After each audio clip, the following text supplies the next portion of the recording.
because he would work at night and I would be in the morning. So he would start the edit. Then after I came back from work, I would finish off the edit. So there were times where we would double team the editing. Yeah, go to bed, wake up. I'd start editing. I'd go to work. She'd finish editing.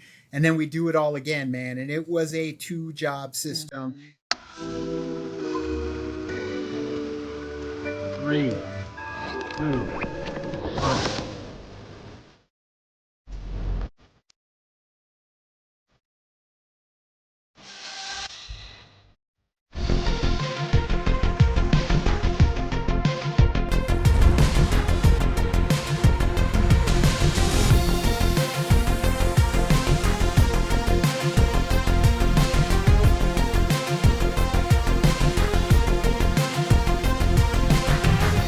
Hey everyone, welcome back to the Reactorverse Podcast hosted by Passion Fruit. I am joined today by two very special guests, two people I have the genuine pleasure of calling friends on and off camera in many aspects. They are Robert and Vanessa from Late to the Party. Eric! Oh, no, we're not going to do that? Okay. I'm still working up to it. I'll be back to my normal self eventually. Which camera do I look in? I haven't done this in a while. Yeah, thank you guys for coming on. I mean, it's always a pleasure to catch up and chat with you on and off camera, virtually, otherwise, and various platforms that we've seen each other over the years. The special thing about this is like this isn't actually obviously the first time that we've spoken to each other in this format. Back in the day, when I first started getting into just the internet in general, I was a very late adopter of online social media stuff. I started a podcast with some friends of mine, and I reached out to some reactors and other YouTubers I just really admired and wanted to know more about, and I reached out to you two, and you were the first ones that got back to me, and you were really just happy to join, hop on, and just talk about your experience and let me pick your brain about the aspect of running the channel. And truthfully, that was such a really big part of helping me feel welcomed and kind of comfortable in this space, because otherwise it's hard when you're really at zero of reaching out to people, and it's hard to get people to come in, and you guys were very kind and friendly about it, and that just really set me on a trajectory to follow suit. And cut to 5-6 years later now, and here we are. I'm working for Passion Fruit, who's giving me the means to sit back down with you guys and talk to you again, and catch up on everything that's happened. And I'm just really grateful to both Passion Fruit and to you guys for getting me here. Full circle, man. And funny enough, man, you were one of our first, if not the first podcasts that we've ever been on at that point in time as well, because nobody asked us. And then there was a couple of you guys, Tim Lundy, as well as you, ended up asking us back to back. And it was we made it, people are asking us to come on their podcast and actually talk. And being with Nerd Chronic for the very first time, I remember it like it was yesterday, shoddy cameras, horrible lighting for both of us. And because we weren't set up for any sort of live stream stuff, we did everything with the camera at our couch. So, doing something like this was new to us too. So it's crazy how we've, come full circle to a point where so much has gone on just with our lives, either together or separately, to the point where, man, we've come a long way. Sure have come a long way. Although it feels like it hasn't been that long, but it's been a decent amount of time. Sure. And you talk about the confidence too, when you end up talking to somebody, you feel like you can hang in the space. That's how we felt too, when you can just immediately converse with another creator and all of a sudden an hour is done and you're like, dang, that was actually kind of easy. It really does kind of make you feel a little bit better about being able to be in the space and hold a conversation, and especially with strangers that you've never met before, and keep the conversation going. Maybe they think I have something to say. Yeah. And the next thing you know, we're friends. Yeah. But yeah, and we felt that way too with many other creators. When you first meet a creator that in your mind you look up to, John Schnepp, I would say, was the very big first creator that we got to meet and hang just conversation wise with, to the point where he wouldn't let us go. He's like, hold on. And then he'd go do his thing and he'd come back and continue the conversation. I know, because we were trying to be curious, like people were coming and we're like, oh, we'll just leave. He's like, nah, just stay. So. But it does really help you, build up your confidence and experience in the space. Yeah. Exactly. Yeah. And like you said, like so much has happened since then, since we, talked in this sort of format, to each other, to the world, lots of different, developments. And I kind of wanted, to get into all of that, catch up with, some of what's happened over the last several years, but also retread a little bit for those who may not have, seen our old interview. And I want to kind of touch back on some of those old, classic questions and stuff. We'll probably link to the original interview in the comments, but here I want to go back and get back to the start. A reboot, so to speak. Yeah, exactly. So something I didn't ask actually when I first spoke to you guys in the first interview was, how did you two meet? That was actually something that I've been curious about. We talked about it very briefly, I think, one time when you visited, but otherwise, I'd like to hear the full story. Well, it was one sunny day. It was pretty hot. It's Arizona. Yeah. I mean, it's always hot here and sunny. But we met at work. We both worked at the same Best Buy, which no longer exists now. But yeah, I was actually, funny enough, because you started working there a couple months before I came back, because I was gone for military training. And so, but then when I came back, I remember like, oh, we've got some new faces. You were working at Home theater. Home theater. There, I was trying to remember where you were. And then I worked up at the front, and then we just had a conversation. It's really what it comes down to. Funny enough, it came down to a conversation we had about music and the music that he had in his Zune. he was rocking a Zune at the time. Yeah, like Peter Quill. I was like, that Apple stuff. I know some of these bands. Yeah, quite a few of them. I had quite the selection in my Zune. In fact, my Zune was quite a conversation starter. Yeah. I remember, like, I was working in home theater. I hadn't been there for very long, maybe, like she said, a couple months. And I just remember there was this new girl who I hadn't seen yet, just walking up the main aisle of home theater or of Best Buy. And the way it was, like, home theater sat in the very back, but there was an alleyway right down the middle to the front of the store. And I just remember her walking up, and it was like, so I married an axe murderer. There she goes. I didn't know who the hell she was. And then I just remember Dave, the guy that was working with me, is like, yep, that's Vanessa. Don't know where she's been. This old guy who always had his arms crossed. And then I was just like, oh, and then I ended up talking to her shortly after, because she was a cashier at that point. Yeah. And the conversation got rolling with my Zune in hand. Yeah. And the music choices that I was very much into back in the day and still am into.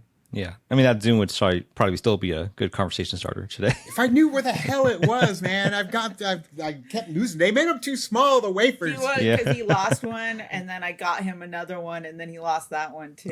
That's so small, man. I couldn't, like, the first one broke, and then the second one I lost. It was just a wafer, but damn, I really wish I still had that thing. I mean, I get it. I've gone through multiple iPods in my day, so I get it. And then that led to a concert. We ended up going to, I believe it was like a festival that we have KFMA here. Day, it's called. And the Deftones were headlining, and Day to Remember, a bunch of different bands, Sick Puppies. And we went to that concert. Because we're like, oh, let's go see Day to Remember. Sure. And went with some friends, and I just remember lifting up Vanessa as she crowd surfed all the way to the front. I did do that, yeah. Yeah, and it was a good time, man. That kick-started the friendship that has been going strong for like 13, 14 years. It's been a while. Yeah. Since I last saw you. Well, it's funny. It's funny that, music was the sort of mutual, love that you guys shared to start with. But movies is such a big part of the mutual love that you have for yourselves, but also for, between us and everyone that I think we know at this point in our circles. And what was that like, I guess, like discovering that sort of mutual, understanding of like film and like just being able to, share those lived experiences from like movies that you knew growing up? Dude, I would say it was Inception that kind of like kicked it off because of the conversations we kept having about Inception. It was like a never ending conversation that we would have. Funny or at least enough, I dreamt we that I actually did. never saw Inception together. We went separately. Yeah, we didn't see it together until it was on like Blu-ray. Yeah, and he bought a copy and I bought a copy, and we just kept talking about it over and over again about like the way that we interpreted things and like Easter eggs maybe, or like this is how it went. And then after that, we like started going to see movies more and more and more. And we realized that we just kept like staying for a really long time, like outside the theater, just talking about the movie. And then talking about other movies that we loved, that comparing it to those type of movies. And then that's when Doctor Who came into play. Yeah. And we would just, speculate and analyze and talk about the timey-wiminess of just, television shows like Community, The Office, right. And, just really getting into it when it came to the conversations. And that's really... right, to the point where it's like we would go with friends and then they'd be like, all right, we're leaving, and like they would have been talking with us too, but then they still left and we were still talking about the movie. And that's where we realized, like, I still remember too, we were in our apartment in the living room because we ended up getting a place together, like separate rooms, and we were just living together. And we would just have these conversations in the living room, and then I remember saying, like, we should really like turn a camera on us when we have these conversations, because we got a lot to say. And eventually we did. Yeah, and which led into the, what we have now, the channel. When you started that, though, were you familiar with, reaction channels before that? Or like at least even like just the movie space of like, pundits and reviewers such as that? Oh, yeah. We were fans of reactors first before we got into the space of reacting. So like the Real Rejects, they were one of the ones that we would watch. Funny enough, we watched a ton of Doctor Who reactors. Those were kind of like the main ones that we would watch all the time, especially because I feel like it was around the time when they were doing the 50th anniversary for Doctor Who, and there were so many reactors doing it at that time. And we were just like, that's so much fun. Yeah, it was. Yeah. It just struck us to go back and re-experience moments from these shows that we love so much with people that were passionate about it, but not once ever thought to like, hey, we can do that. It was just like, it was something that we enjoyed watching. And it wasn't until The Force Awakens was coming out and there was the first trailer that dropped. I think it was even Black Friday when they ended up dropping that first trailer, like Thanksgiving. Because I remember we were all at Best Buy on Black Friday, and Tim Franco, a compatriot of ours, his sister, who also worked at Best Buy, like came running over. She's like, the trailer dropped. Have you seen it? And I was like, no. And I ran to the back room and I ended up like watching it on a little phone screen, the very first trailer. And then from then on, dude, like we were just eating up every reaction we could get our hands on to see them react to that specific trailer. Right. And then remember when then Star Wars Celebration happened that year and they had the full-fledged trailer. We were watching everything that was coming out of there. And then at that point we were just like, I think it was the year too that we were going to go to D23. Yep. Yeah, it was all kind of happening around the same time. Yeah. And we had the camera gear. I didn't realize, I didn't even think about it. We had the camera gear because Best Buy is dumb and they pump money into things that they probably shouldn't have in the first place and then kill the project and just take it as a loss. I don't know. Yeah. But it worked out for us because they ended up getting, quite a bit of camera gear for free, even though they dissolved my position shortly after, but let me keep the camera gear. Yeah. And so we had the gear to be able to pull it off. And if it wasn't for other YouTubers out there sharing, this is something I think like we should get into. I just don't know how to convey it properly, but sharing what do you use? How do you do it? What's it like? What's your setup? Yeah, because funny enough, I think it was a video that we watched of Casey Neistat. That he was talking about all the camera gear and stuff that he uses. And we remember thinking like, oh, we have that camera. Like we have that stuff. Like, oh, this is the cameras and stuff that you use. Because you don't really think of that information at that moment. Because you think, oh, they're probably using some really fancy cameras to kind of get all of these shots and stuff, and not. They have cameras that you could just buy at Best Buy. Yeah, you could get everything at Best Buy. Now, granted, the one we ended up starting with was a fairly, expensive camera. Yeah. What is it? Decent. Like prosumer? It's still consumer, but a little bit higher end. Yeah. But it's something to work up to. I mean, a lot of people are very successful with just, $120 webcam. Yeah. So like the Logitech. Or iPhone, Or the iPhone. And do everything post, when in your editing. The hardest part is the editing. That's just the thing that you just need to know how to do. I feel like Eric knows that. You're speaking to the choir over here. Right? So it's like so many people just don't know how to do it. And if they knew how to do it, more people would get into it. And if it wasn't for other channels that we watched, like Casey Neistat, Adam the Woo, sharing what they were using, the Tim Tracker, where they kind of mentioned the technology side of things, then you can, kind of piece it together for yourself, what you need. And then it really just comes down to doing it, turning on the camera and going out and shooting, because that's the hardest part. We talked about gaining XP and cutting your teeth and learning how to become comfortable and confident. And really, it starts out with you being a complete mess and not knowing what the hell you're doing for majority of the beginning of your career. Fake it until you make it.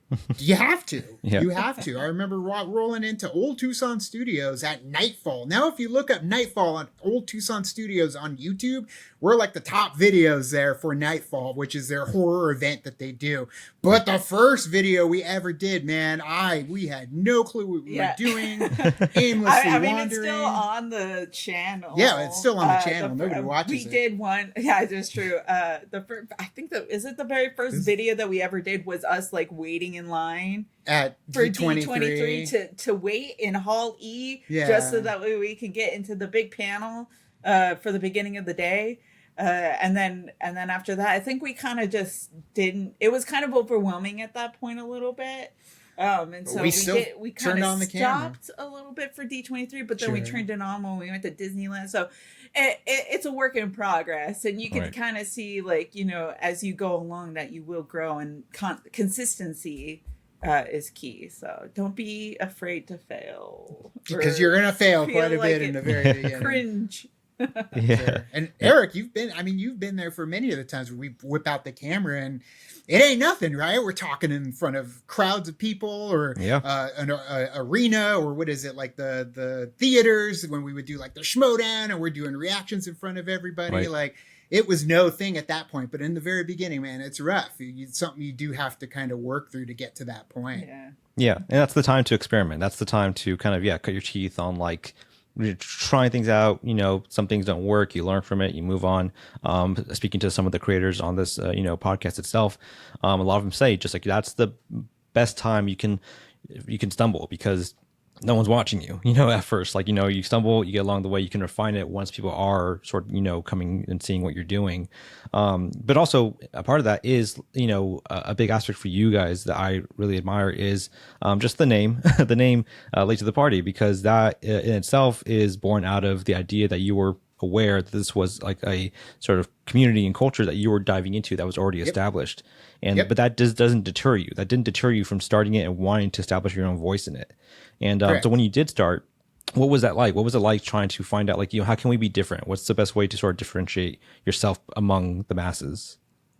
I mean, obviously, going into it, we knew it would be an uphill battle, because there was already so many amazing creators out there that were doing what we were attempting to get into. And even when we were starting to attempt to get into it, reactions wasn't even at the forefront. We didn't even consider ourselves a reaction channel, because we really started with trying to do vlogging.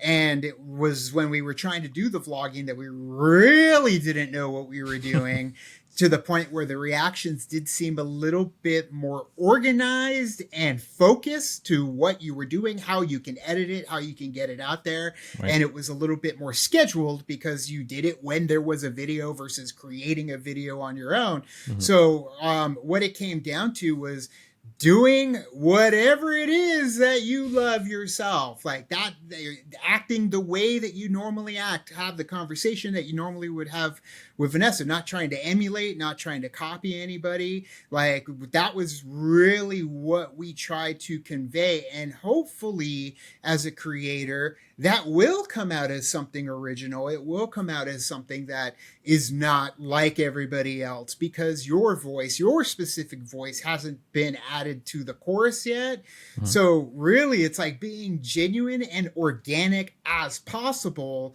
to you.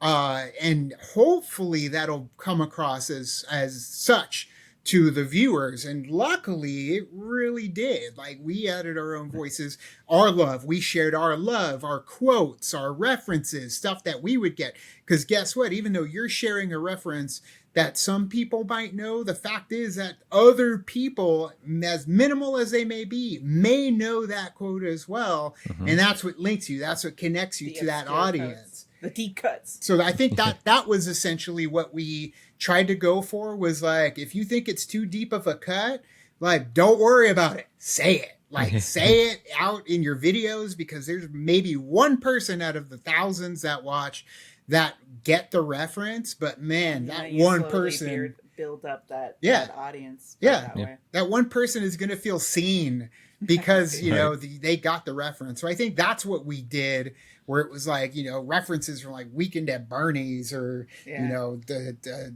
Hot to Trot that I throw out, and every random, you know, randomly I'll get one person.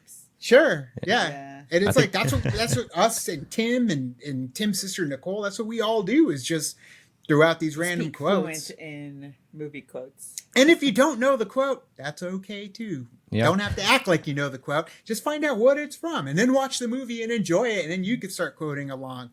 Although sometimes I will miss a quote and be like, "That's from that movie." You're like, "Wait, it is." So sometimes I miss him. Anyways, so it's fine though. Literally being yourself is probably the most original thing you can do. Yeah, I think my favorite really off the cuff quote that you guys had one time, I forgot what video it was in, was for Good Burger. You're going in the grinder. You mess with Kurt and you go into the grinder. I forgot what it was for, but when you said that, it just caught me so off guard.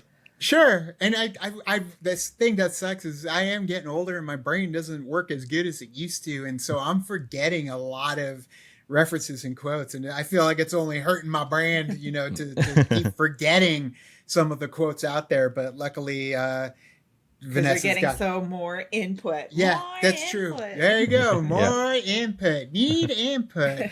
Nice software. But Better Late Than Never helps. Like the series that we started with, Better Late Than Never, watching older movies, because it's a movie that either one of us hasn't seen or both of us haven't seen. And that is such a great refresher for me when it's a movie from like the 80s that maybe Vanessa missed, and we're watching it. It's like, I completely forgot about that quote. It like refreshes my brain on a lot of those quotes from movies back in the day to help me be able to muster up that knowledge and that memory from something that I loved and quoted so much as a child. Yeah. But yeah, that it's just ways to keep the brain active, keep it moving, because that will get, the juices flowing essentially. Right. And you mentioned Better Late Than Never, and that was just like, a new aspect that you brought to the channel once you guys were sort of moving with this. Was there a point, I guess, at any point you can recall, where you felt like, hey, we have traction on this, like we have an audience that seems to like what we do, we could start experimenting a little more, doing something, and like start dedicating, some real time to this? Yeah. Honestly, when it came to Better Late Than Never, and Better Late Than Never is a reboot essentially of the original Better Late Than Never that we did years ago.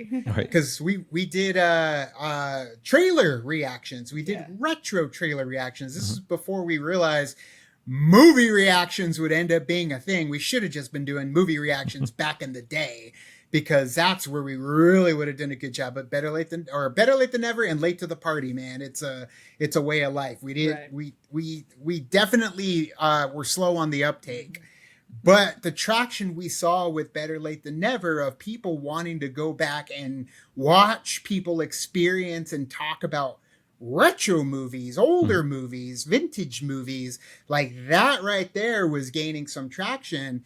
And unfortunately, you know, the pandemic ended up hitting, and our producer, Travis, who had arranged the Better Late Than Never and all that, couldn't really be part of it as much as we wanted. And it is very time consuming because you're filming like 5 or 6 reactions in a row that we would spread out over a period of time. So yeah, like I just wish we would have adopted it towards what the real answer to that idea was, which was movie reactions. Right. And so like it's sometimes, you know, you stumble, you experiment, you figure things out until you figure out fine tune what it actually is, what it should be. So yeah, like we found the success but didn't, you know, calculate and figure out where that success lied. And it really lay with movie reactions, but it took us a little too long to figure that out. So now we're playing catch up again. But either way, it's an amazing group now to be a part of, the movie reactors, because there are some incredibly talented, hilarious movie reactors that we are huge fans of. Yeah, right. That's true. Awkward Ashley, Mr. Video. Mr. Video. So many. Yeah. And you're saying, getting to the movie reactions is like obviously such a, lateral move for you with what you were doing. But the time it took to commit to that is like very, very deep. And for the first several years of the channel, you were managing the channel and still committing yourself to a full-time job. And so that balance was like a really important factor in like what you could do, how much time you could spend on it. And what was that like? I guess that era of like, trying to maintain this while also trying to pay the bills, so to speak. It's a 2-job system. Yeah, there were times where if we were reacting to stuff, he would work at night and I would be in the morning. So he would start the edit after we were recording stuff. He would start the edit, and then after I came back from work, I would finish off the edit. So there were times where we would double team the editing for certain things because we had opposite schedules. And then I'd get back at 11 o'clock at night, and then we would film whatever it is we needed to film. Show reactions primarily, that took the longest time. Trailer reactions if they dropped during the day. And then, go to bed, wake up. I'd start editing. I'd go to work. She'd finish editing. And then we do it all again, man. And it was a 2-job system and still kind of is. I mean, for her, for the most part, because she still does have a full-time job. And she doesn't have to touch the editing, though. So she hasn't had to touch editing. It's been a while since I've edited something. 2020, July, whenever I ended up doing this full time. She hasn't had to do editing, so she gets to come in, watch something, and then go and live her life while I'm over here, plugging away. We just finished filming our editing. We just finished editing our reaction to John Wick Chapter 4, and it takes, as you know, Eric, and everyone, all the other creators that do this, it takes a long time to get the portion of the movie into reaction form to get it up to YouTube so others can watch it. They don't block it, and then you have to go fine tune it again. So It's definitely an incredibly time consuming thing. So imagine doing that and you're working 2 jobs. Right. So there were times where we would upload something and then go to work and then blocked. And then you got to wait 8 to 10 hours before you can get back to it to try and edit it down and try again, because it takes a while to render, upload, all that. And it's just, you got to have patience. It's the passion that really drives you and keeps you from giving up, man. Because so many, I could see why so many creators jump into it and then they just stop after a while. But it isn't something where like we feel like an obligation. It's weird because it is an obligation in the sense that we have to do this, but it's more if we're compelled to do it. It's not like, oh God, I got to go shoot this. It's like, no, I have to shoot this. Right. Like I have to shoot it. I have to edit it. I have to get it up. Like it's a compulsion to get these reactions out in a timely manner. Yeah. If you need to take time though, if you need to rest, absolutely do it. The audience will come back for it after if you need it. But there is a compulsion to get the work done and up versus a drag where it feels like, oh God, I got to go into work and do this now. It's like, no, you get this high, this energy to go and shoot and edit and get it out, because once you get that out and you hit publish, like the endorphins kick in again, and that makes you want to go and do the next one as well. So I think if you have that when you're first starting a channel, this compulsion to do it and you can't miss one, that's where I think you're in it. If you don't have that compulsion, it might not be what you want to do. Yeah, it's funny. I was just watching some catching up on some Hot Ones episodes last night, and I was watching Jake Gyllenhaal's. I was watching Jake Gyllenhaal's interview on there, and he was saying something similar about like just acting, the art, stuff like that. How he's saying, yes, like the real great work comes out when it doesn't feel like it's work. It doesn't feel like you're like applying yourself to like an achievement you're trying to overcome. It's just like that next step. Like, I see this, I want to try this, I want to, chisel away at this thing. And for you, it was the same thing. I guess it sounds like for the channel, it was the motivation to keep going while, yes, like, doing a full-time job is driven by like the idea of like this next step, like really entices me. And I approach that with editing as well. Like editing, like you've said, is a very time consuming. It's like a big puzzle piece that's constantly moving around. And like if you do it once, you're like, that doesn't look right. Do it all over again. And that step-by-step process is what like a good motivator to like just, keep yourself in the game, so to speak. And for you, Robert, like when you were still working that full-time job and before you were able to, jump over to the full-time commitment for the channel due to a massive global event that we all know of. What was I guess in hindsight, what would you say the obstacles were, before you were able to make that jump? Like if you wanted to be full-time for the channel, what were the obstacles you were considering in your head that you had to kind of like overcome or like meet to do that? The biggest one is I needed to make through the channel what I would have made from the job. So it really does come down to income when you're going to switch over. You got to pay the bills, like you said. Mm-hmm. And so if you are not making what you were making from the normal job, it's essentially I'm sacrificing 2 jobs to have 1 job. Now, granted, having the 2 jobs, you got extra income. It's a little bit more liquid. You're able to do things that maybe you weren't able to do before, save up some money, which is definitely a must. Save up the money, especially when it comes for taxes time, because you got to pay all the damn taxes for YouTube. Yeah. But that is something that was the big goal, was that this YouTube channel needs to be profitable on the level of what it is over in the main job. Mm-hmm. If I'm able to get rid of this job and still make what I was making from that, now it's like we each have a job and you could still pay your bills, and I'm not having to break my back over the editing and having to go to work and come back and do the same thing. So once I reached that goal, then it came to the point of, well, now I'm going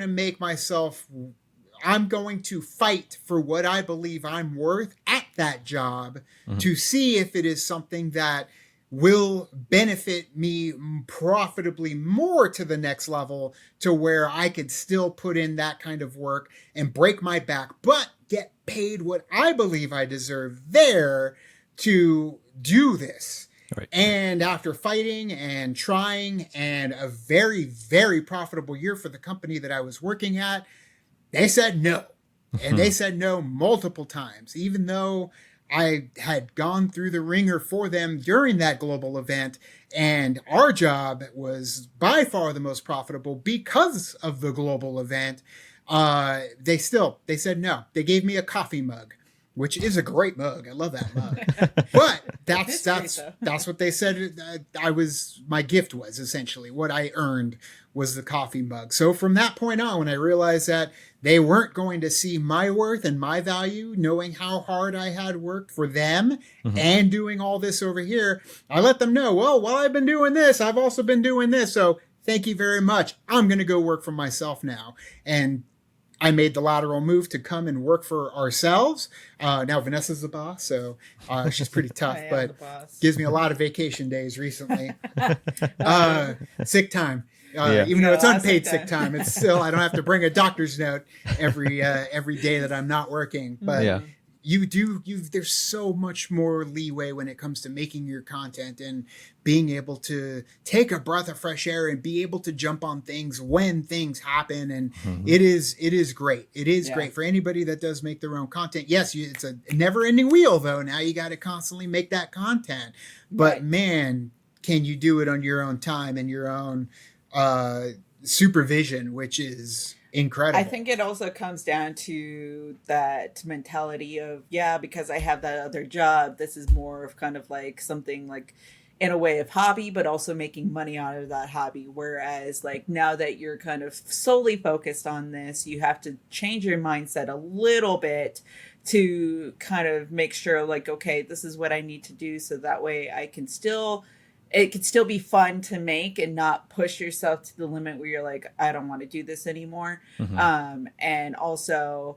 have the ability to make the money that you were before. So you kind of have to shift a little bit there and I do think that shift does turn into maximizing profitability when it comes to the kind of content you do. So now you got to make decisions. Now you got to make decisions that if you're making content, maybe going for the stuff that isn't going to be seen as much and is a little bit more lesser known and lesser trafficked content, maybe that's not the stuff you should be focusing on. Now, if it's something you love and you're passionate about, go for it. Absolutely. But yes, you need to be sticking to more of the things that are going to be what you love, but has a higher traffic rate. And when you see traffic fluctuating, that's where you do make the business decision to go in that direction and maybe focus on that avenue a little bit more. So people wonder why we stopped doing reactions to certain shows,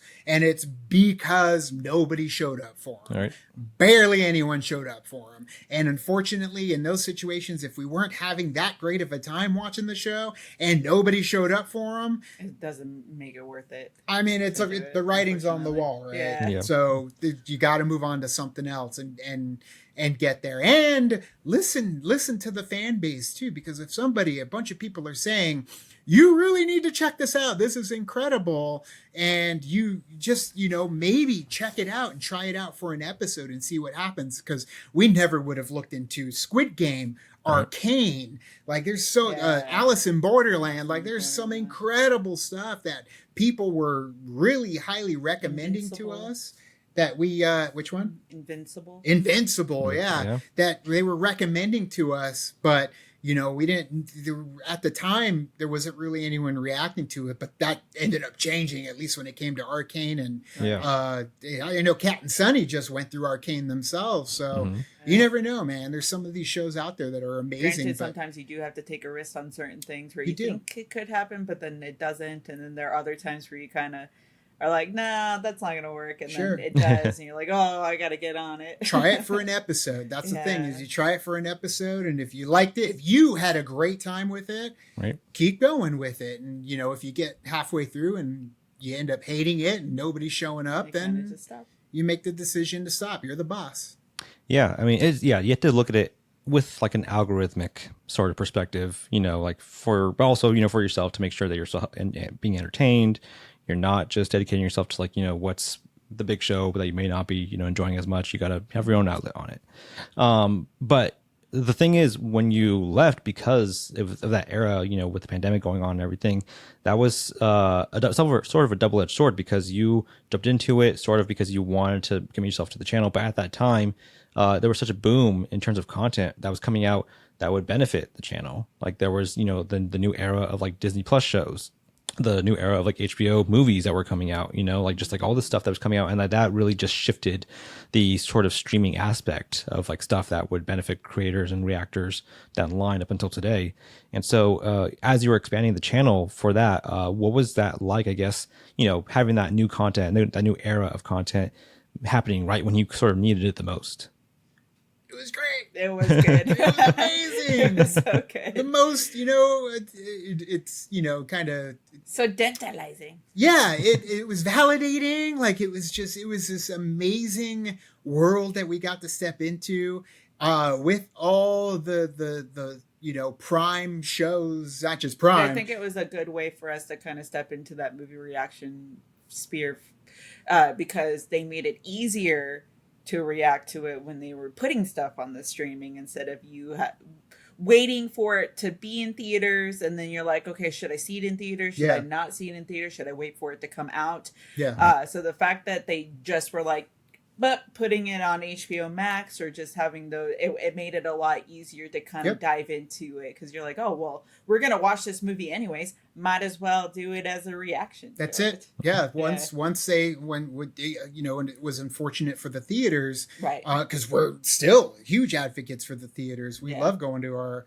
AMC and the Loft. The Loft in Tucson. We definitely go to the Loft as much as we can. If you're in Tucson, go watch a movie at the Loft. It's one of like the last independent, nonprofit organizations for film that do an amazing job. But yeah, like Suicide Squad, that went straight to streaming. That was like the main one that Halloween Ends, came out straight to Ends. streaming, and there was a whole bunch of movies that were dropping that gave us the ability to watch them at home when they dropped, which helps drive traffic because they're new movies.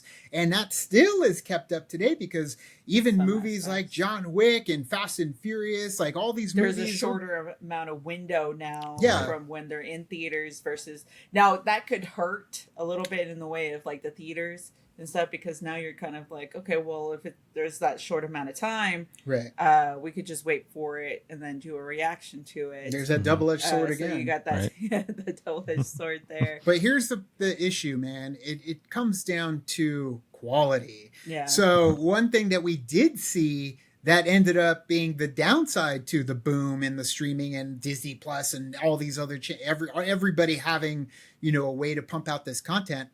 The quality started suffering. And with the quality suffering, the numbers started dropping. So if you watch our reaction viewership to Loki or Falcon and the Winter Soldier and that stuff, WandaVision, when it first came out, and then you start seeing it later moving into Moon Knight and Hawkeye, like you see just this steady decline of viewership. Now, granted, there was a boom. It's because they kept more reactors, throwing it out there, which oversaturation of content, right? And quality was dipping. Our Star Wars numbers ain't what they used to be, man. And I do blame the quality in terms of where we went with that new trilogy. And granted, Mandalorian was badass. Everyone loved it, but it's a steady decline in viewership. Book of Boba Fett hurt it. So it's like they got to make quality if they're going to keep those numbers up. And the same goes for us. Ain't nobody going to want to watch you react to a mid-show. Yeah. It's got to be, it's got to be good. And unfortunately, there's a lot of crap. And they're scaling back. You're hearing all sorts of, rumblings in the background of what they're doing, canceling things, moving things. And I think it's the same thing that they're dealing with too, is because maybe they did see a boost because of the pandemic and everything happening during that time, and people were home. So what are you gonna do? You gotta watch. You're gonna entertain yourself. You're gonna watch TV. You're gonna watch these shows, and then now that everyone's kind of slowly going back and stuff like that, now they're seeing like, well, I'm gonna pick and choose what I watch. And you're putting too much stuff out there. Right. But if it was quality, man, word of mouth, people show up for quality. Yeah. And like Squid Game, dude, Squid Game dominated, but that's because it was quality and it was fairly simple when it came to the show that they put on. But if you've got quality... But you also have a bit of a shock factor to it, too. That's part of the quality, I think. You threw a little bit of shock in there, but at the same time, a good story. It was Hunger Games, but it wasn't. So there was that elimination-based aspect of storytelling that people want to know who's going to walk away the winner, and that keeps you hooked. That's what competition... That's what drives competition and fandom around competition. They want to know who's going to be the winner. So it was very clever. But when it's just a mundane story that they're pumping out, especially with a lot of the big movies coming to the theaters are bombing financially. Mm-hmm. And it's just because nobody's talking about it. You don't have people, shouting from the rooftops. You know what they did shout from the rooftops for? John Wick Chapter 4. Yeah. That was one a lot of people were praising. And so that's the first one we're doing coming out of,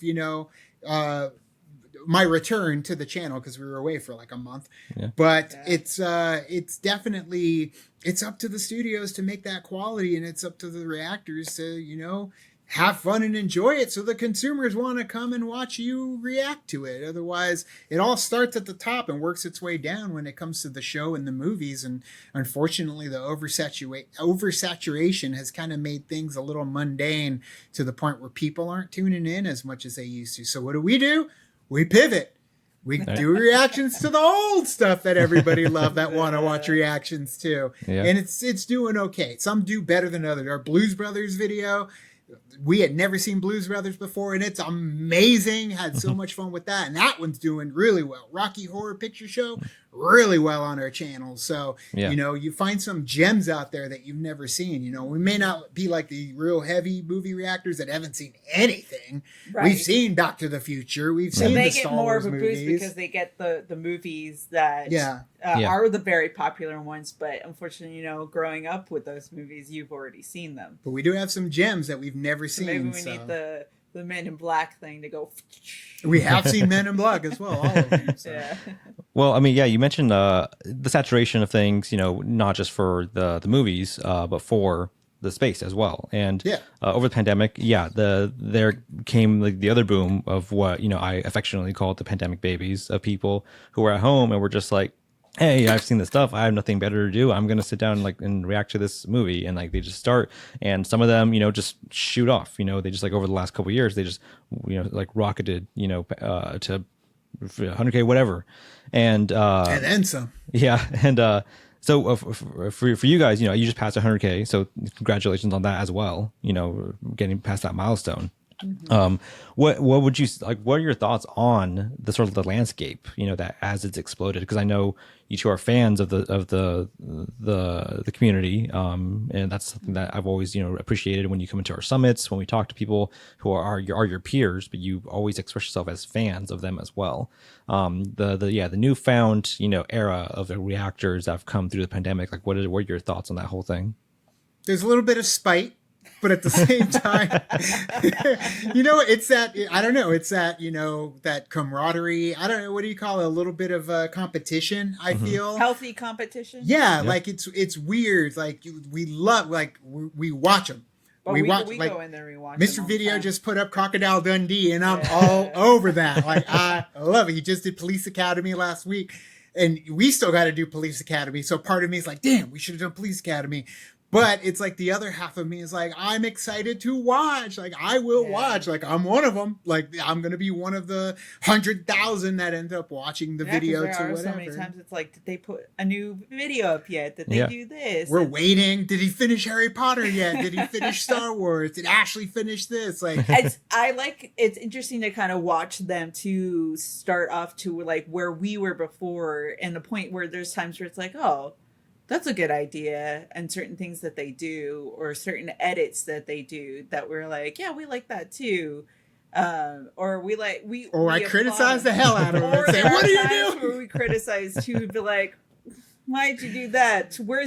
But I get it, where there are certain, and then there are times where the fan in us are wait, where's that scene? Why didn't you put that scene in there? Gotta go to the Patreon. It's I get it. You're oh yeah, we do that too. It's like being a professional dancer and watching a dance, now these sort of ins and outs of where the steps are, why that thing, and you can you can empathize too, maybe it got cut because of this thing. You can kind of put yourself in the seat of what's going on there behind the scenes, right? And has that it just being reactors in the space of that, has that affected even the way you consume actually the movies and films that you're watching, for you are sitting, you're thinking of the edit past it for yourself?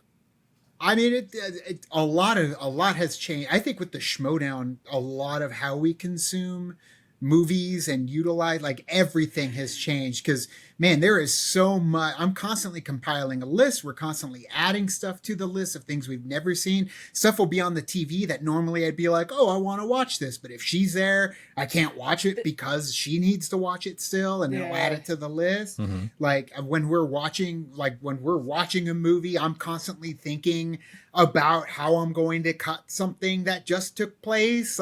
My brain is always on. When we're reacting, or if I say something and she talked over me, I'll wait for a moment and then I'll say it again so that I get a clean version of what I said. Yeah. So yeah, like we're constantly orchestrating it in a sense that we want it to be a good viewing experience. But at the first and foremost, fresh. We want to know nothing. About the movie before we watch it. I think it's just so funny though too. Like even going and seeing movies at the theater and stuff, I am way more aware of my reaction to things when I'm watching the movie. Whereas before, you know, I'm just watching it, enjoying. Like I still enjoy it. I'm still like enthralled in everything, but I'm way more like aware of like the sounds I make a little bit or the facial expressions I'll make when I'm watching a movie because of us doing reactions. We go to Mondo Monday every Monday at the Loft, and like I'll straight up, if it's a movie that is reaction worthy, I'll ask Tim Franco and be like, before we go to this, is this a movie that we should be doing as a reaction? Because we won't go to Mondo Monday. Like we'll stay home. Movies, so we'll avoid a lot of watching certain movies that even though I really want to watch it, it's like, well, I gotta wait till it gets voted on by the committee, the party planning committee on our Patreon to pick it and get it into the actual reaction. Could do the Stephen King movie. We got, there's a whole bunch of Stephen King stuff that we still have never seen. The one that we couldn't go to Mondo because Maximum Overdrive, because you haven't seen it. Yeah, we were supposed to get to that, but now we could do it on the channel. It's true. Hackers, they were just showing Hackers yesterday at the Loft, and I was like, I really want to go, but I can't because I've seen Hackers. Have you seen Hackers? Yeah. Oh, Tim Franco's the one who hasn't seen Hackers. That's right. Okay. He hasn't seen Hackers, so we're going to bring him in for it. So and and then there's other movies where we're like, okay, well maybe we can get somebody to come on the channel if they haven't seen like this certain movie, even though we've seen it, but get their reaction to it too. So kind of collaborate with others. It's a constant. It is always on the back of our head when it comes to freaking reactions, man. Like constantly, and it still blows people away. They're like, "What is it? What do you do?" Like even when we went to my doctor at the hospital, and or the nurses, like, wrestling too. Like when we watch wrestling and stuff, and when we went to go see it live, it feels like in the back of our mind we should be like having a camera on us as we're reacting to them wrestle. So. AEW, that was a fun night. Yeah, I mean, you mentioned, the doctor, and you've mentioned a few times of that you've been out of commission, for the last month, and so I kind of wanted to get into the nitty gritty of it all, what's happened recently with your health issues, because as creators, like any disruption to your workflow is devastating. Like it's the ugly truth of the matter. Like we live in a unfortunately big hustle culture where you have to, like you said, get things out. The next day the wheel never stops, and when something sort of puts a spoke in that wheel, like it's scary. And so when I guess first I want to ask, can you give us like a very brief? I know you just did a live stream, explain the whole ordeal. Would you be able to give us like a brief synopsis on sort of what was going on? Sure. Well, we still don't know. That's the crazy part is that they still don't know. I was in the ICU, the hospital for 2 weeks. Definite answer is to. But if we can sum it up to what we think it may have been, ibuprofen usage. Yeah. My body just couldn't take it. I was taking too much, even though it was on the bottle how much you could take. But not eating properly, like when you're supposed to, when you take ibuprofen, eventually it just kind of deteriorates your stomach. Internal bleeding. I was internally bleeding to the point where I had like 9 blood transfusions to keep me alive. Like I almost went 2 times. But they ended up keeping me alive thanks to the transfusions and the nurses at the cardiac ICU ward at Northwest Hospital in Tucson. Amazing. But when it came down to it, I didn't see it coming. If you actually go and look online at like the Journal of Medicine talking about ibuprofen, something so simple, over the counter, ibuprofen, it can kill you. You can see it. You won't even see it coming. You'll get no symptoms or side effects. And all of a sudden, blood. And there are so many out there that have had that happen. So please, if you are taking ibuprofen for consistent pain, just eat every single time you take ibuprofen. Don't take it so much, rotate between that and maybe Tylenol or, physical therapy, whatever you can. But yeah, for me, it came down to a point where it almost killed me for something as simple as ibuprofen. And it was just so funny, or not funny. I guess that's not the word I should use. It was curious to see so many people come out saying that they had somewhat similar situations happen to them, and they couldn't find what happened to them either. And one of the times too that really like helped was that there is this very Bischoff. popular, famous wrestler from back in the day. Well, promoter. He's wrestled sometimes. But he's a wrestler too. But Eric Bischoff, and he had the same thing happen to him too, and it was supplements that he was taking as well. So NSAIDs, like there's a specific type of drug that goes through and it can eat the inside of your stomach, your intestines, and all that. So just that's the only thing that I came out of this. I'm sure there's other people out there that is taking it all their lives and no problems, but just for me, it ended up being a problem. Also, donate blood, please. The blood saved my life. The blood donations that I received saved my life. If you are able to, please donate blood whenever you can. Because that universal donor right there. Universal donor. That ended up saving my life. It saved so many other people's lives, and there is a deficit. They need more blood, so please donate. Right. But that's what happened to me. But yes, I was out for 2 weeks and then some, because I still had the rest after the fact. So it's been like a month, and we're barely still getting back to it. Slowly getting there, because you still have to rest. I would say unless you're really ahead of your workflow and you have stuff banked, eventually it's going to catch up. Which you probably should do that. But we didn't. Like our workflow is typically although we kept always like, we should back it up. We should back it up. Trailers, you can't. Trailers, you can't. No. New movies, you can't. Right, but better late than never. Better late than never. We could have had a something to fill the gaps, but unfortunately we didn't. And for any content creator, man, if that takes you out, you're done. Yeah. And the workflow stops, the income dead stop. So it really comes down to the support from anybody that is, listening to your story, or any of your followers. Take to them, bring them in on the situation, because our GoFundMe that we ended up having, so many people came out to support and help us in that situation, which is amazing. And we appreciate everybody so much. Thank you, Eric, as well. Eric and Video Drew as well, for stepping in and helping us out. We appreciate you guys so much. And that's where the community is amazing. The community is strong. Everybody looks out for each other, especially when it comes to the creators, whether they donate or share your story. Like, everybody rallied behind us during this time. So, and that really does open up my eyes to pay attention to when things are going on in the community, to help signal boost when it comes to something happening. Because typically I go on there, I don't spend too much time online, but now it's like I'm going to be looking for anything like that to help people, to signal boost. And I'm also going to donate when I'm able to donate blood. So I just came out of this situation with my eyes open a little bit more to how incredible this community is. Even though we already knew it was, we've seen what some of the amazing things they've done in the past. But it's scary when you are there literally on your deathbed, and the thing that saves you the most for blood donations, and the thing that saves you financially, is your community coming together to help and keep everything afloat. So thanks everybody for that.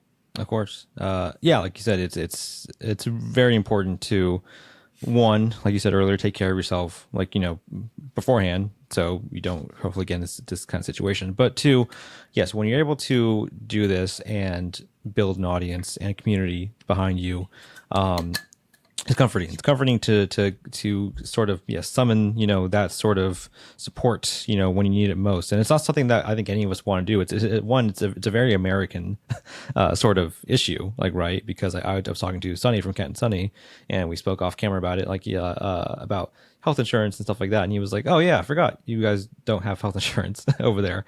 And so for creators abroad, they might have better means to it. But for yourself, when you're in the ICU, when you're sort of laid out and you think to yourself I'm going to be here for a while, your mind starts to turn of like crap, I'm going to miss this thing, we're going to miss out on this thing, the channel's going to go the flat, and you can't help but start to think of the algorithmic perspective of what's happening. Was there ever a point, I guess, Robert, for you, and for Vanessa, where you when things got very serious, were you that you freed yourself of that? You're like, you know what, this is not the most important thing in the world right now. I need to focus on myself and the health. I mean, there's a reason why we're called late to the party. Yeah. And I said it earlier. It's just, you can push stuff off. You don't have to be first. You don't have to be at the forefront. You can absolutely take your time and hit up everything that you missed, especially in our situation. When it came down to it, we can't go and do a review and do a screening for a movie, whatever it was, Across the Spider-Verse. All right. Mm-hmm. It's going to become a reaction now. And more than likely, we'll do better as a reaction than just a straight up review. So we were able to procrastinate and push it down the line to still make it something that we could turn into something profitable for the channel and something fun, a great experience for us, which is watching it together with everybody else. But yeah, you have to surrender. You do have to surrender. Otherwise, you're going to drive yourself crazy if you don't let go of some of that stuff, especially in a situation where I was helpless. I was in an ICU. We even at one point were like, well, we could maybe film something right here in the bed. And it was like, no, like, it's just, you can't do that. Trailer dropped or something. Sure. But yeah, at that point, you're just kind of like, no, you need to rest. You can't do that to yourself. And not put that like pressure on yourself. But you surrender yourself over to the community. So like we said, so many came out in support, but the biggest thing was, man, it's just the words of encouragement, the words of support, people buying cameos for you of stars that, to just wish you well. Carson Teva, Captain Teva from Mandalorian, came out and gave us well wishes, and it's just these well wishes, everybody just kind of pulling for you and helping you, just lets you realize it's going to be okay. And you just have to let go, Luke. You have to let go of the things that and just focus are plaguing your mind about work. And I think that was one of the things that it took us a while to learn as well with the channel, is when you're able to disconnect when you need to disconnect. When it came to the Schmodown, man, we felt like addicts. Like, there were so many episodes, we couldn't miss one. We didn't go out because we had to do this, or we rushed home to do it and then go. Like, we put ourselves in this, like, we let that compulsion to do it, like, overtake us. And it's not healthy. It's not healthy for your relationships, your friendships, your physical being. So I think because we were able to learn how to push things off and say no, like, we can't do it for this because we got too much going on and we just need to get the next one. It's okay to miss. It's okay to, take time. And I think because we learned that back then, made it so much easier for us to not feel the stress of, we'll get to it. It's okay. It's all right. And it helped a lot in this situation. That makes sense. And now that you're back, what was it like getting back into the swing of things? Like, is there any permanent adjustments you're kind of like applying to your workflow to, like, moving forward because of it? It felt great getting back into the chair. We ended up guy in the chair. We ended up wanting to do an hour-long live stream. And granted, all of my story to what happened to me is only in the first hour, but we ended up going for like three and a half hours. Right. Like, the energy, man. I'm anemic with iron deficiency because of all the transfusions and stuff. So I'm definitely taking it easier. Water, it's been nonstop water for a month now. That's it. That's all I'm drinking. And that really, it comes down to just, not breaking your back. Go lay down if you need to. Take a rest if you need to. Not overdo it, where we would film maybe 2 movies back to back or multiple shows back to back. We'll break it down and maybe do one and then a break and then one. So, and then the editing, I broke up my editing into like 3 days of editing versus the 2 it takes me to do a movie. And by 2, I mean like 4 hours and 4 hours. But John Wick's a long movie, so that one took 3 days for a reason. But yeah, it's just about taking it easy and not overdoing it. And that's really what I think more people need to do anyways when it comes to doing the work. You can break your back. It's okay to have a very strong work ethic.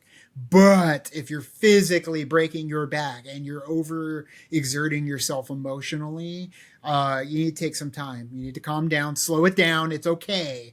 It's okay. I see some of these movie channel reactions, man. They're doing 3 movies a week. Whew. I don't know how, but they're doing it unless they have editors, which kudos to you. Yeah. We're all in-house over here.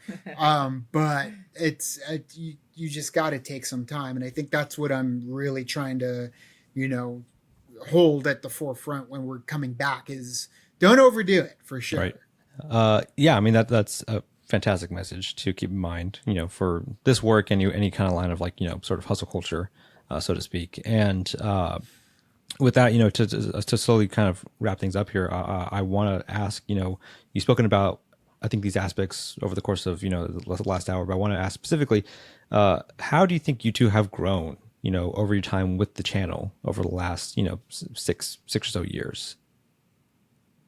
Confidence, man. I think it just comes down to the confidence and knowing when to say no, knowing when to see your worth and see your value.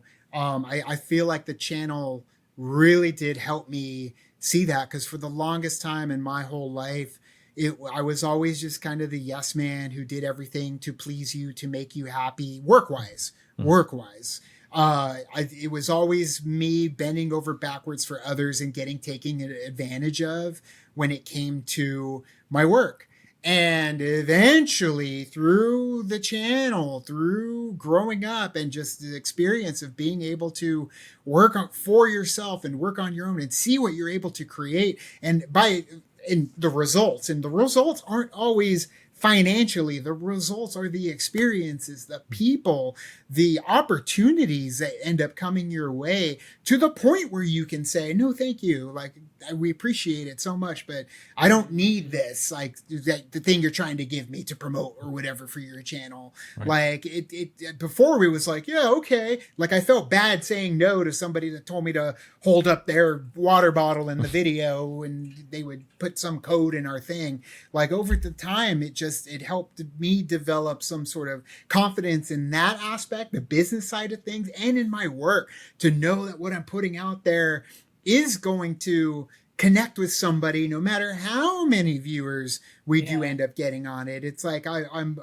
know there's somebody out there like us that enjoy what we're doing, and that's the audience that I'm making it for. And time and time again, they keep showing up, and I love it. Whether it's a shirt that we wear and they connect it to it, or a quote that we say, it's just, I'm very confident when it comes to us just being us and doing our work and having a success, just in the sense that people enjoy it and have fun. I think the major one that I've noticed is the way that we articulate what we want to say on screen, on the camera. Whereas at the beginning of when we were first starting, you say what you wanted to kind of say or react to it, but it's still kind of that learning curve of like, I know what I'm saying in my head makes sense, but like, how am I going to convey that to where other people are going to be like, oh yeah, okay, right. I get what you're trying to say.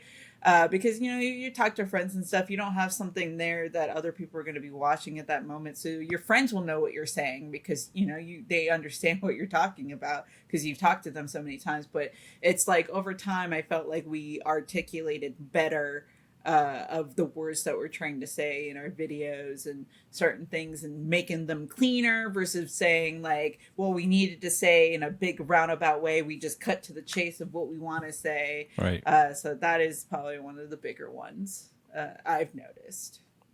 Yeah, and I think those two go hand in hand. Just confidence, articulation, that whole thing, just being comfortable, sort of in your own skin and knowing your self-worth, like you said, Robert. And you kind of answered my final question to wrap things up, which is, beyond any financial or monetary value, like, what would you say is the most rewarding part of the channel for you?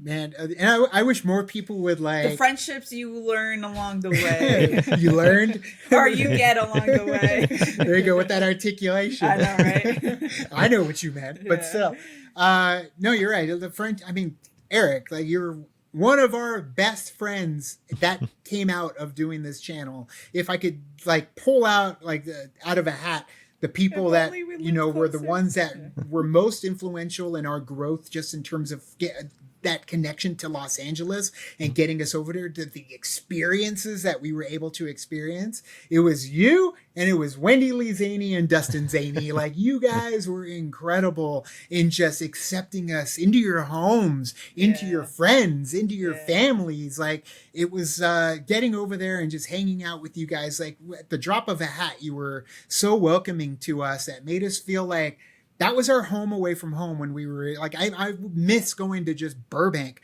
to hang out with you and just spending those late nights talking with you and, you know, making you laugh to the point where you can't even breathe. It's so much fun. And those are my fondest memories of going to California, like even though all the amazing things we got to do, the friendship. Yes.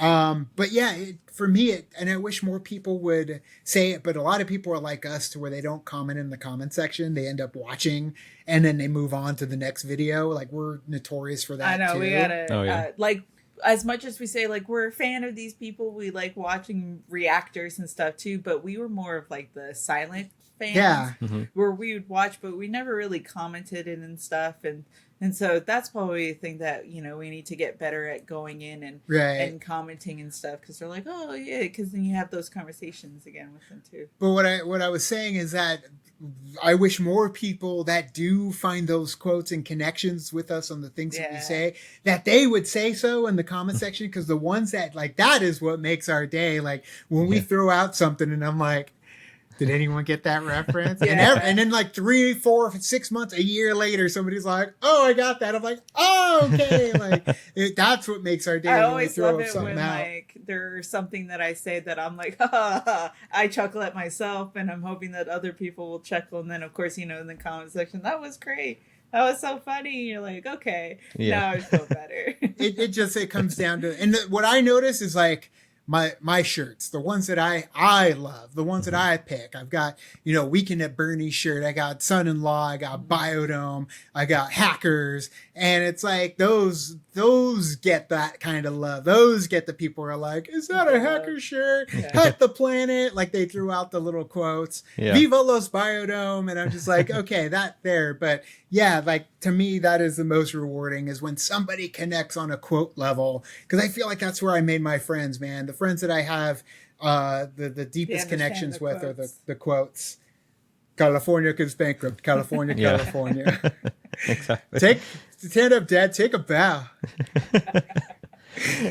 Quoting, man. Eric and us have had many, many long nights of quoting, and it's great. Yeah, you wouldn't believe the last time you guys were here. I think we were just up till like 5 a.m. just doing quotes and hanging out. Poor Eric still had to edit after that too. Thank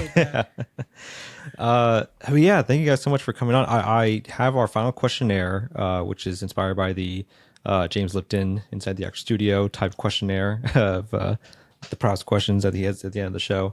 So it's 10 questions, kind of just down the barrel type of answers. You can each answer, so about 20 answers total.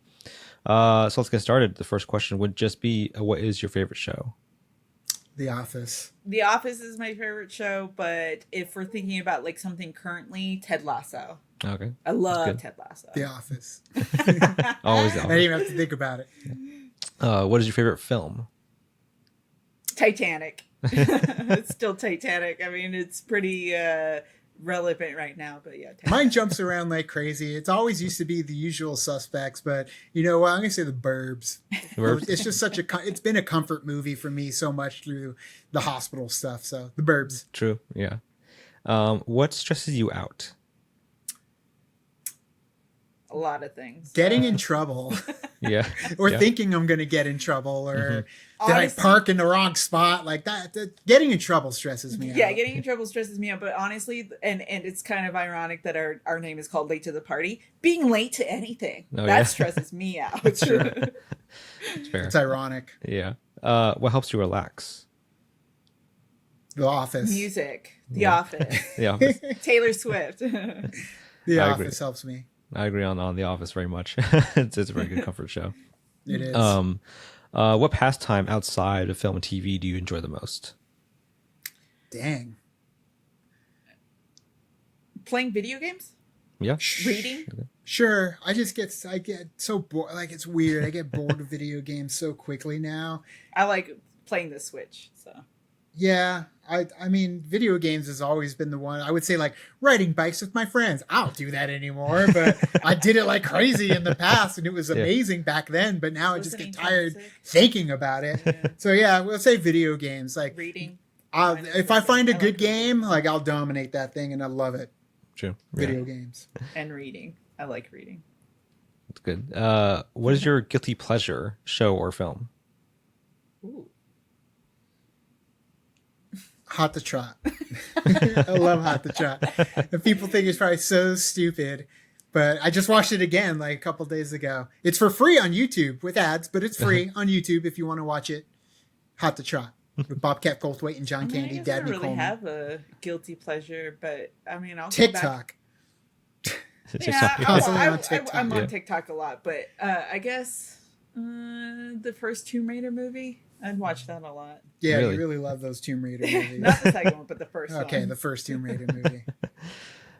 What would be your dream profession besides reacting, or what profession you have now? Dang. I wish I was really smart. That's not a profession, but I guess that's more of like a superpower. No, listen. Okay. I wish I was really smart to the point where I could work with NASA. And do all of that and be like a leader in like space exploration and stuff like that. That'd be cool. But not go up into space? Just like I'll be down on the ground be like floor. Fred and Rocket Man.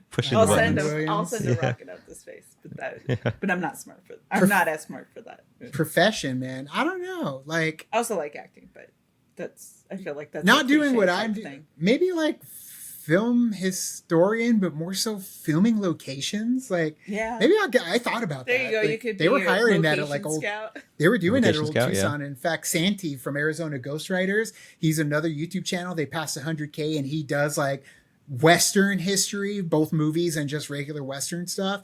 And he ended up going and becoming like the film history tour guide at Old Tucson Studios, like talking about the filming locations. And it's like, to me, like just that's interesting. Yeah. So that's something I would do. But the only problem is a lot of those locations don't exist because of the fire back in the 90s that took it all out. But that'd be fun. You can explain that at least. You can you can go over the whole story on that. This is where it used to be, but it burned down. It's true. What show or film gave you your favorite reaction experience on the channel? Oof. I'd say, I don't know, like Stranger Things. Was it Stranger Things? I think my favorite, like, it was sad, but like really good. It was for season 4. It was actually last year when we did it. But it was the whole thing with Max running up that hill. That whole sequence. I'm just like, that was probably one of my favorite reactions. I would say, and even though the video quality is so crap on it, I would say Cobra Kai. And Miguel takes the plunge. The final, and like I was just blown away that they did something like that in a Cobra Kai show. And it's still, I think, one of our highest viewed videos on the channel, if not the highest viewed video on our channel. So that Cobra Kai finale, didn't see it coming. Nice. That's good picks. What film or show do you wish you could erase from your memory and watch for the first time on the channel? Scream. Yeah, that's a good. That's a very good pick. That's just in life, dude. I want to erase Scream from my memory so I can re-experience Scream again for the very first time. That one is a good one. I would probably say maybe like Back to the Future. That would be a good one to kind of. So good. There's so many. It's like Back to the Future, Ghostbusters. Sure. Like Men in Black, like all of those like stuff that Sixth Sense. Sixth Sense. Yeah. Like the ones that have like twists too. Yeah. For me, that's always been my answer to that type of question is Scream, dude. Yeah. I still remember that first night I saw that first movie. Yeah. I would love to re-experience that again. That's I would share that opinion with you. That'd be great. A final question: what advice would you give to your past self when you first started the channel? Get into YouTube. Do YouTube. Get into YouTube earlier. So, when you think that you can't do it, you can. And don't be late to things, I guess. So as far as like content and stuff. When I was in 6th grade, I was actually a critic for the Tucson Citizen, which was our local newspaper, which was a pretty big newspaper. Tucson's fairly big. And we got to go watch movies and go to like advanced press screening, sit in the press area, then write a review about the movie afterwards. I would tell myself to stick with that, like keep doing that. That was 6th grade. And man, you know, we'd probably be on a Jeremy Johns level or something if we would have kept up with that. But it was always just something I did for fun, talking to my friends. But now I would say stick with films, stick with movies, talk about them, write about them, get it out there. Because, you know, we definitely probably would be a lot further. But that's just something that I wish I would have fostered, because a lot of people, you just watch movies all the time. Not my family. My family was awesome when it came to movies. Right. But, you know, that's something a lot of people would. Stigma back then, too. It's like, you're just watching movies. And it's like, but then you got to write about it. And now look, you know, we watch movies for a job. So it's definitely something I would have told myself back then. That and don't drink soda. Just stick to water. True. Don't get addicted to soda. Very true. I'll have to take that to heart myself.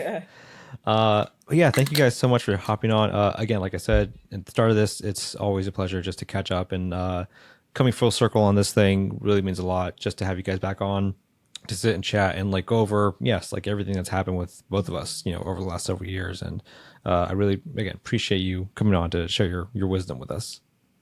I was also going to say Clue. I would like to wipe from my memory. I didn't even realize you had the Clue pictures right behind you. So I love it. Mrs. Peacock was a man. But no, Eric, it didn't even feel like we're on a podcast, dude. Like we just love hanging out with you and Drew, or just Drew. Like we love hanging out with you guys and talking to you. So we appreciate it anytime.